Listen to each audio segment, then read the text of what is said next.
ஆடா வந்துட்டாரு அப்பா டக்கரு. ஸ்டைல போறியா? யோ எங்களுக்கு கருத்து சொன்னதெல்லாம் போதும், மேஜிக் சொல்லு. என்ன கத்து புட்டி வச்சு என்ன பண்ணின்னு இருக்க? இதோடா கையில ஒண்ணும் இல்ல, இந்த கையிலயும் ஒண்ணும் இல்ல. சரி, ஒரு மேட்ச் பேட்ச் இருக்கு. தந்தா உள்ள ஒண்ணும் இல்ல. சரி,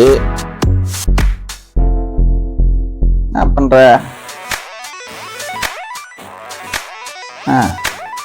பண்ணு பண்ணு, ஒரு ட்ரிப் தானே வேலை. இதோடா காயின் உள்ளுந்து வருது. எங்க மறைச்சு வச்சுன்னு இருந்த? ஆடாடா சொல்லு சொல்லு, ரிட்டர்ட் இல்லை தானே சொல்ல முடியும். ஓ அங்க பிடிச்சி வச்சினியா? அடப்பாவி, ஐய இதெல்லாம் ஒரு மேஜிக்னு நீங்க சொல்ல வந்துட்ட. ஐயோ ஐயோ.